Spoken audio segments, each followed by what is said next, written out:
Hello, good afternoon बच्चों। आज हम पढ़ेंगे कक्षा 7वीं अध्याय 1 पृथ्वी पर जीवन। कक्षा 6वीं में आपने पढ़ा हमारी पृथ्वी।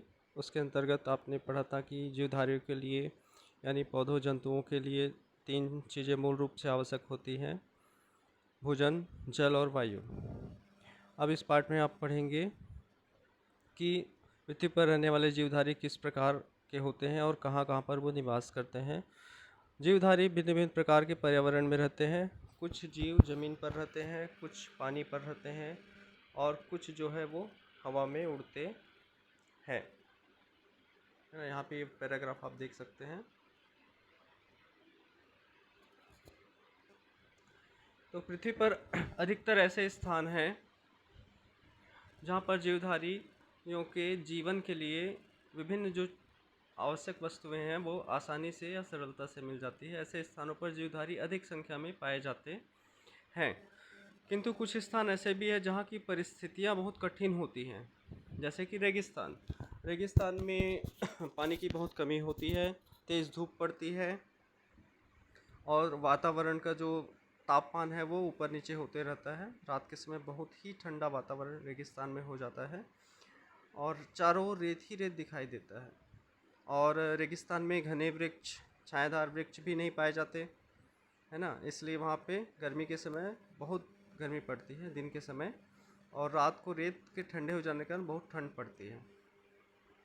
इसी प्रकार बर्फीले प्रदेश जैसे कि उत्तर दक्षिणी ध्रुवों में ऊंचे पहाड़ों की चोटियों पर हमेशा बर्फ़ जमी रहती है और ठंडक बहुत अधिक होती है। ऐसे कठिन परिस्थिति वाले स्थानों पर भी जीवधारी रहते हैं, किंतु कम संख्या में रहते हैं। देख लीजिए पैराग्राफ ये वाला। अब हमें अपने प्रदेश के स्तर पे यहाँ पे देखना है कि ज़िले में, राज्य में भौगोलिक स्थितियाँ क्या है ना। तो आपको तो मालूम होगा कि हमारे छत्तीसगढ़ में भौगोलिक स्थितियाँ जो है सभी प्रकार के मौसम आपको अलग अलग मौसम में देखने को मिलते हैं। जैसे कि जुलाई से लगभग सितंबर तक बारिश का मौसम, सितंबर से फिर जनवरी फरवरी तक ठंडी का मौसम, फिर बसंत ऋतु, है ना। फिर उसके बाद मार्च से गर्मी आरंभ हो जाती है, जून तक चलता है ना। तो अपने क्षेत्र की जो मौसम है उसके बारे में आपने जाना। भौगोलिक स्थितियाँ यहाँ पे देखी जाए तो छत्तीसगढ़ जो है वह मैदानी इलाका है और यहाँ पे ज़्यादा पहाड़ नहीं है। एक आध जगह जैसे कि डूंगरगढ़ है ना, और उधर क्या बोलते हैं रायगढ़ है, मैनपाट है, ये यहाँ पे पहाड़ी संरचनाएँ, भौगोलिक संरचनाएँ आपको मिलेंगी। बाकी अन्य जगह पे मैदान है। अब हमारा छत्तीसगढ़ भारत देश का एक राज्य है और हमारा देश इससे कई गुना बड़ा है। देश के पर्यावरण में भी विभिन्न प्रकार की विविधताएं पाई जाती हैं। भारत जो है वह तीनों ओर से समुद्र से घिरा हुआ है और उत्तर में हिमालय पर्वत है। हिमालय छोटे बड़े पहाड़ों की विशाल श्रृंखला है। हिमालय में बहुत सारे पहाड़ हैं जो छोटे बड़े अलग अलग आकार में हैं, ऊंचाई में हैं, और छोटे पहाड़ों पर घने जंगल है। वही बड़े पहाड़ों की जो चोटियां हैं वो बर्फ़ से ढकी होती हैं, है ना। ये वाला पैराग्राफ आप देखिए।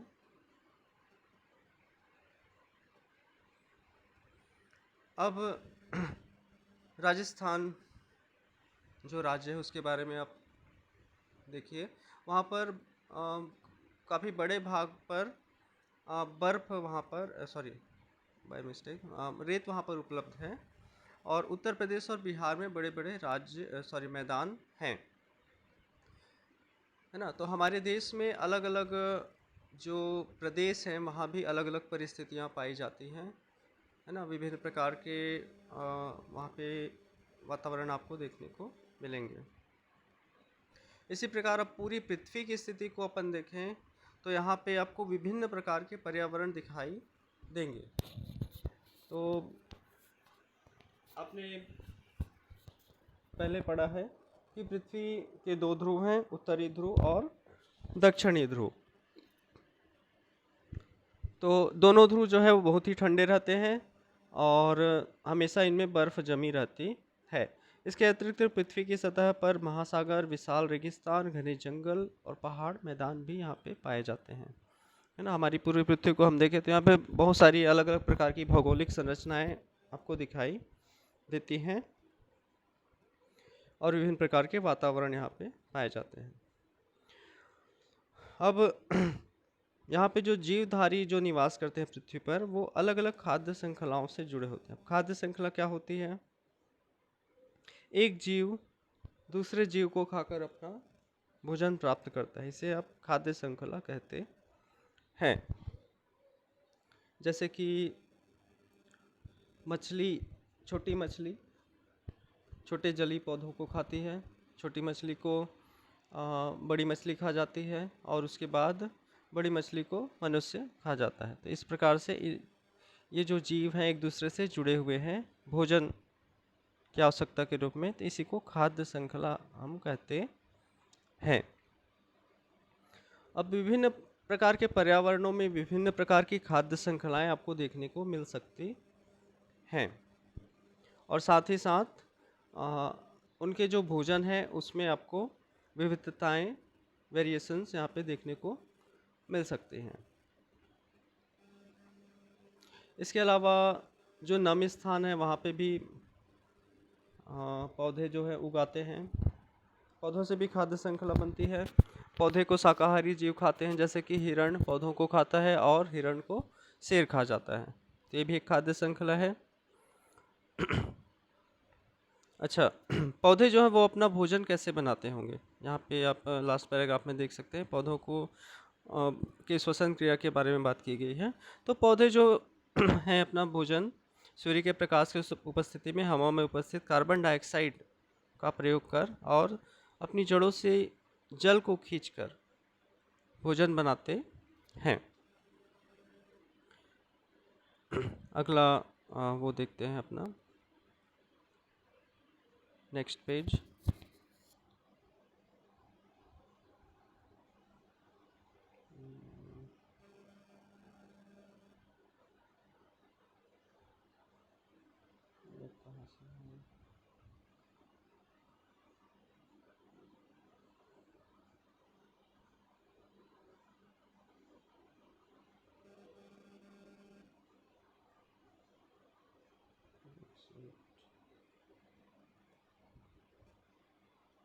यहाँ से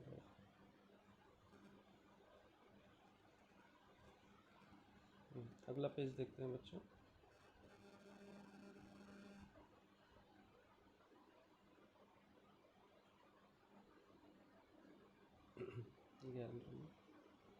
और नेक्स्ट पेज, ये वाला पेज। चलिए, तो हम खाद्य श्रृंखला के बारे में यहाँ पर चर्चा कर रहे थे। तो पेज नंबर 2 में आप देखेंगे कि पौधे जो है वह हवा से कार्बन डाइऑक्साइड प्राप्त करके और जड़ों से खनिज पदार्थ और सूर्य से प्रकाश प्राप्त करके अपना भोजन बनाते हैं। तो यहाँ पे एक प्रश्न है कि क्या पीपल के पेड़ से शुरू होने वाली खाद्य श्रृंखला आप बना सकते हैं? देखिए यहाँ पे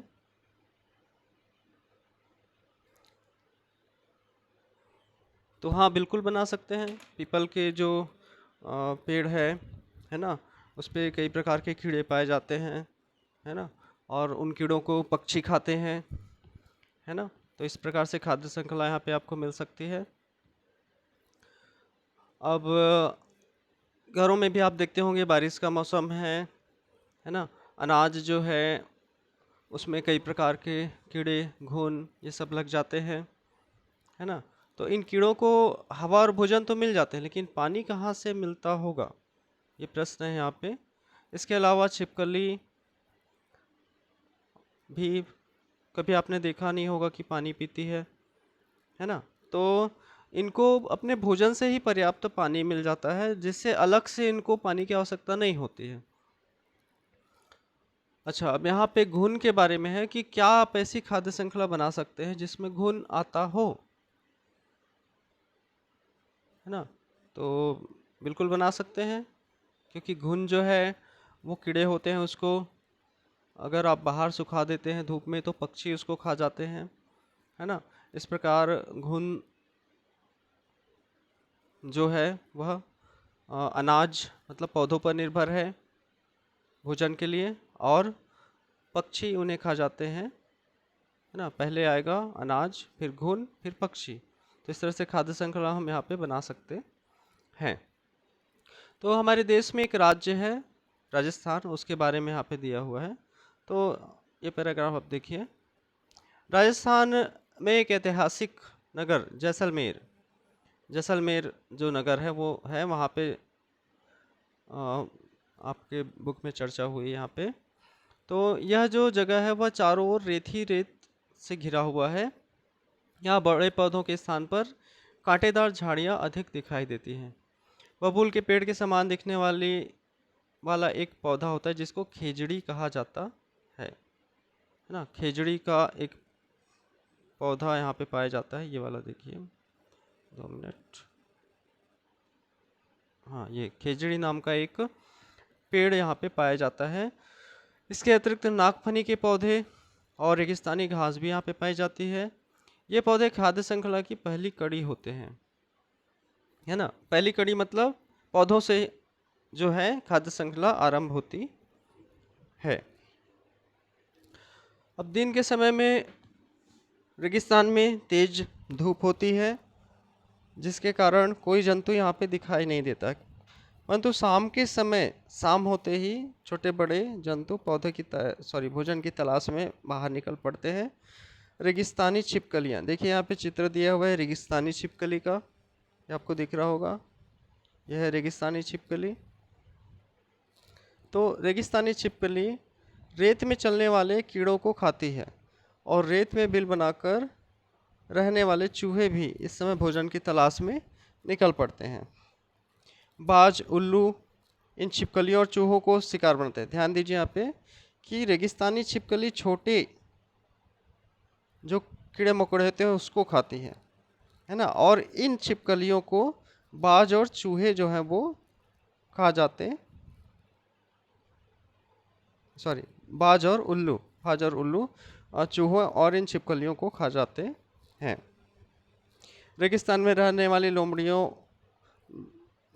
भी चूहों और पक्षियों का शिकार करती है, और इस प्रकार रेगिस्तान जैसे सूखे वातावरण में भी कई प्रकार के जीव निवास करते हैं और खाद्य श्रृंखलाओं से आपस में जुड़े होते हैं। अब हम अपने घर से बहुत दूर समुद्र की ओर चलेंगे। तो समुद्र चारों ओर से पानी से भरा होता है और वह कभी नहीं सूखता है। पृथ्वी की सतह के 3/4 भाग पर समुद्र फैला हुआ है, शेष भाग पर जमीन है। इससे आप अनुमान लगा सकते हैं कि समुद्र में कितना पानी है। तो यहाँ पे आप देख सकते हैं कि समुद्र जो है वो चारों ओर पानी से घिरा हुआ होता है, और केवल 1/4 भाग पर जमीन है, बाकी 3/4 भाग में समुद्र फैला हुआ है ना। 3/4 मतलब एक पूर्ण मतलब पूरी पृथ्वी के 4 भाग किए जाए तो उसमें जो 3 भाग होंगे वो पूरा जल है, और 1 भाग जो है वो स्थल मंडल है। तो समुद्र के पानी के बारे में अपन यहाँ पे चर्चा करेंगे। समुद्र के पानी विभिन्न प्रकार की काई, शैवाल, छोटे पौधे तैरते दिखाई देते रहते हैं, और ये सूर्य के प्रकाश व पानी में घुली कार्बन डाइऑक्साइड से भोजन बनाते हैं। पानी व खनिज पदार्थ इन्हें समुद्र से ही मिल जाते हैं, और समुद्र में घुली हुई हवा में स्थित ऑक्सीजन से श्वसन करते हैं, और कार्बन डाइऑक्साइड जो है वो की सहायता से वो भोजन बनाते हैं। ये पौधे समुद्र के पानी में बहुत अधिक संख्या में होते हैं और एक लंबी खाद्य श्रृंखला की पहली कड़ी होते हैं। समुद्र में बड़े जीव भी रहते हैं, और बड़े जीव जो है इन काई पे, शैवाल पे निर्भर होते हैं भोजन के लिए, है ना। तो डायरेक्टली निर्भर नहीं होते हैं, यहाँ पे क्या होता है कि जो शैवाल है उसको छोटे जो जीव हैं, छोटी मछलियाँ, छोटे जंतु वो खाते हैं और उसको फिर बड़ी मछलियाँ खाती हैं, और इन बड़ी मछलियों को उनसे भी बड़ी मछलियाँ खा जाती हैं। इस प्रकार समुद्र का जो पारिस्थितिक तंत्र है या खाद्य जो जाल है वो बनता है, खाद्य श्रृंखला से खाद्य जाल बनता है। अब यहाँ पर आगे आप देखिए, समुद्री पर्यावरण में कई प्रकार की छोटी बड़ी मछलियाँ, स्तनधारी और पक्षी होते हैं। छोटे जीवधारियों को उनसे बड़े जीवधारी द्वारा खाए जाने के कारण लंबी लंबी खाद्य श्रृंखलाएं बन जाती है। इतना ही नहीं, यहाँ पे आप देख सकते हैं कि समुद्र के किनारे रहने वाले जीव भी समुद्र में पाए जाने वाली इस खाद्य श्रृंखला पर निर्भर रहते हैं। उदाहरण आगे देखेंगे हम, तो यहाँ पे आगे का पेज अपन देखते हैं। रिटर्न, अगला पेज कहाँ से, शेयर कंटेंट। तो यहाँ पे इस पार्ट में आप देख सकते हैं कि पृथ्वी पर रहने वाले विभिन्न जो जीव हैं, है ना, वो किस प्रकार विभिन्न वातावरण में रहते हैं, इसके बारे में यहाँ पे बताया गया है ना। पेज नंबर 3 यहाँ पे खुल गया है, देखिए। तो समुद्र किनारे भी कई प्रकार के जीव निवास करते हैं और ये समुद्र में पाई जाने वाली खाद्य श्रृंखला पर निर्भर करते हैं। उदाहरण के लिए आगे देखिए यहाँ पे, अच्छा इसका एक उदाहरण आगे दिया गया है, बोले तो सील के बारे में दिया गया है। चित्र को आप देख सकते हैं। सील, सील एक समुद्री जीव है, दिख रहा है। हाँ, ये जो जीव है वो समुद्र में निवास करता है, और सील जो मछली है वो, उसका चेहरा देखिए कुत्ते के समान दिख रहा है थोड़ा सा, है ना, कुत्ते की तरह दिखाई देता है। और ये पानी में, समुद्र के पानी में तैरते रहते हैं और मछलियों का शिकार करते हैं, और आराम करने के लिए समुद्र के किनारे बर्फ पर आ जाते हैं ये, तब इन्हें ध्रुवी भालू पकड़ लेते हैं। देखिए, सील मछली को ध्रुवी भालू खा जाते हैं, और सील मछली किसको खाती है? छोटी मछलियों को जो समुद्र में पाई जाती है। अब ये जो खाद्य श्रृंखला है वो समुद्र से प्रारंभ हो रही है। देख सकते हैं आप कि समुद्र में मछलियाँ पाई जाती है, उसको सील मछली खा जाती है, और सील मछली को ध्रुवी भालू खा जाते हैं। तो यहाँ पर ये जो खाद्य श्रृंखला है वो जल से, मतलब समुद्र से चालू होती है और ज़मीन पर रहने वाले ध्रुवी भालू के साथ समाप्त होती है। देखिए यहाँ पे खाद्य श्रृंखला बनी हुई है। समुद्री पौधे और काई, देखिए यहाँ पे समुद्री पौधे और काई, छोटे जंतु, बड़े जंतु और छोटी मछलियाँ, बड़ी मछलियाँ, सील और ध्रुवी भालू, है ना। तो इस प्रकार से खाद्य श्रृंखला यहाँ पे बनी है। अब आगे देखते हैं, ध्रुवी प्रदेश से आगे चलकर हम भारत के पूर्व में स्थित देश इंडोनेशिया।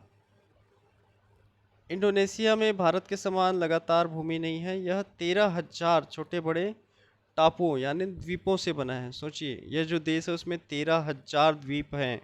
द्वीप मतलब ऐसा भूभाग जो चारों ओर से समुद्र से घिरा हुआ हो और छोटा हो। तो इसी इंडोनेशिया में 13,000 छोटे बड़े द्वीप बने हुए हैं। इनमें एक बड़ा द्वीप है बोर्नियो। बोर्नियो नामक द्वीप पर विशाल और बहुत गहरी गुफाएं, जिसमें करोड़ों चमगादड़ रहते हैं। करोड़ों, लाखों नहीं, सैकड़ों, हजारों, लाखों, फिर करोड़ों, मतलब कितनी संख्या होगा सोचिए। तो ये जो गुफाएं हैं वो बहुत गहरी हैं, उनमें सूर्य का प्रकाश पहुंचता ही नहीं है।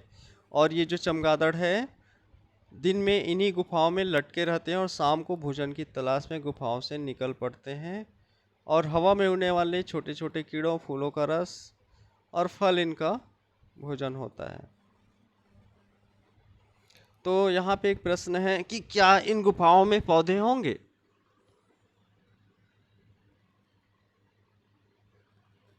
है ना, क्या इन गुफाओं में पौधे होंगे? तो देखते हैं यहाँ पे, ऐसी गुफाओं में रहते चमगादड़ जहाँ पर न सूर्य का प्रकाश पहुँचता है, न पौधे होते हैं, है ना। ऐसा अपनी सुरक्षा के लिए करते हैं कि दिन के समय वो अंधेरी गुफाओं में जंतुओं से सुरक्षित रहते हैं, उन्हें जिनसे उन्हें खतरा होता है।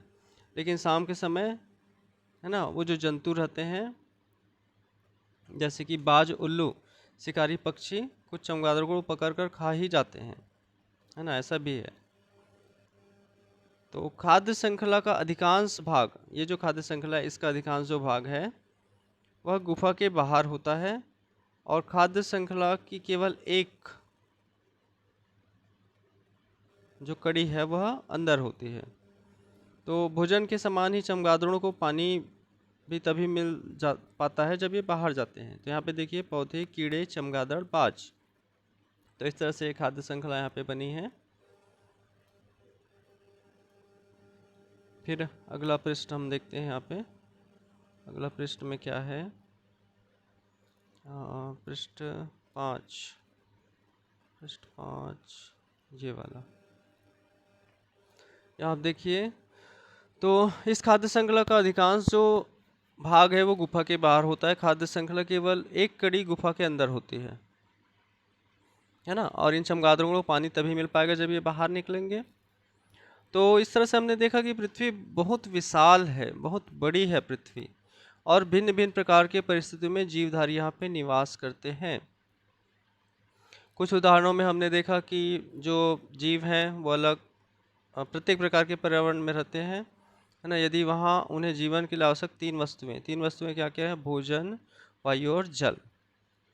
जीवधारी वहाँ रहते हैं और प्रजनन करते हैं। प्रजनन मतलब अपने समान ही जीव उत्पन्न करना, है ना। जिस वातावरण में, जिस जगह वो रहते हैं वो उनका आवास कहलाता है।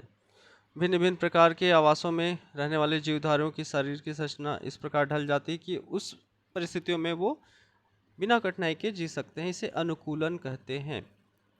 मतलब जो जीव जिस वातावरण में रहता है वहाँ पर वो और उसी वातावरण के अनुकूल ढल जाता है ना। तो इसी को अनुकूलन कहते हैं। अब यहाँ पे रेगिस्तान में रहने वाले जीवधारी बहुत कम पानी से गुजारा करते हैं और बहुत अधिक गर्मी को सह सकते हैं। आर्कटिक प्रदेश में रहने वाले जीव, इन जंतुओं के शरीर में घने बाल होते हैं, घने बाल, ताकि वो ठंडी से बच सके, है ना। और बहुत अधिक ठंड अगर पड़े तो भी वो जीवित रह सके, है ना। तो इस प्रकार बहुत सारे जीव अलग अलग वातावरण में यहाँ पे रहते हैं और अनुकूलित हो जाते हैं उस वातावरण के लिए। अब यहाँ पे पर्यावरण के घटकों के बारे में चर्चा हुई है। पर्यावरण के जो घटक हैं, मतलब जिनसे मिलकर पर्यावरण बना है, वो है सजीव और निर्जीव घटक। पर्यावरण के सजीव घटकों में विविधता होते हुए भी उनमें अच्छा तालमेल बना होता है। इसी तालमेल और संतुलन के कारण ही हमारी पृथ्वी पर जीवन जो है वो आराम से, ये जो जीव है, जीवन यापन कर पाते हैं। पर्यावरण के विभिन्न घटकों और जीवों के बीच संतुलन बिगड़ जाए तो पर्यावरण प्रदूषित होगा और जीवन यापन में कठिनाई उत्पन्न हो जाएगी। तो हमें भी अपना जो कर्तव्य है मनुष्य को निभाना चाहिए कि हम प्रकृति और समाज, परिवार, है ना, कि अन्य जीवों को नुकसान न पहुंचाकर शांतिपूर्वक जीवन जिए, है ना।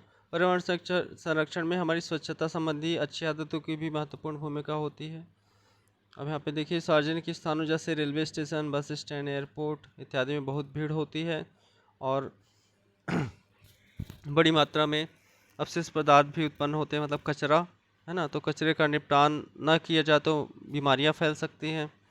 तो विभिन्न जो स्थानीय जो निकाय हैं, है ना, सरकार के द्वारा, है ना, वो साफ़ सफाई के लिए यहाँ पे व्यवस्था करते हैं, है ना। इस प्रकार हमें भी अपने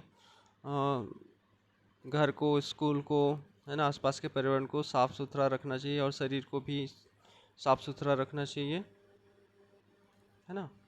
तो इस प्रकार आपका ये जो पाठ है ये समाप्त होता है। तो होमवर्क के रूप में आपको प्रश्न उत्तर यहाँ पे करना है, देख लीजिए। किसी देश की तुलना में पृथ्वी के पर्यावरण में अधिक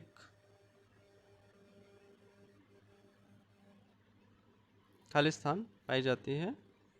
सामान्य परिस्थिति की तुलना में रेगिस्तान और बर्फीले प्रदेशों में खालिस्तान जीवधारी पाए जाते हैं। समुद्र में लंबी लंबी खालिस्तान पाई जाती है। कुछ जंतुओं को पानी नहीं पीना पड़ता क्योंकि उन्हें खालिस्तान से पर्याप्त पानी मिल जाता है ना। इस सब जो प्रश्न है आप इस पे चर्चा करेंगे और इसको आप बताएंगे मुझे कल। आगे का प्रश्न भी आप देख सकते हैं यहाँ पे। अच्छा, ये हमने सीखा है यहाँ पे। सही गलत वाला भी प्रश्न दिया हुआ है। हाँ, एक प्रश्न यहाँ पे, रेगिस्तान में चारों ओर पानी पानी होता है, क्या पानी होता है क्या बताइए? नहीं, रेगिस्तान में चारों ओर रेत ही रेत होती है ना। तो इस प्रकार और भी प्रश्न यहाँ पे आपको मिलेंगे, तो इसको आप बुक में देखेंगे और जो आपसे बनता है उसको बनाइए, है ना। क्योंकि हमने पार्ट ख़त्म कर दिया, उसके बाद नेक्स्ट क्लास में मैं आपको आगे के प्रश्न उत्तर जो है इनमें बताऊंगा, है ना। सही गलत वाला देखिए यहाँ पे, आर्कटिक प्रदेश के मांसाहारी जंतु चूहे, हिरण, खरगोश है दिया है ना। क्या चूहे हिरण पाए जाते हैं आर्कटिक प्रदेश में? नहीं, वहाँ पे ध्रुवी भालू पाए जाते हैं, है ना। अब यहाँ पे प्रश्न उत्तर है और ठीक है, तो इनको आप करेंगे और नेक्स्ट क्लास में इन पे हम फिर से चर्चा करेंगे। ओके, बाय बच्चों।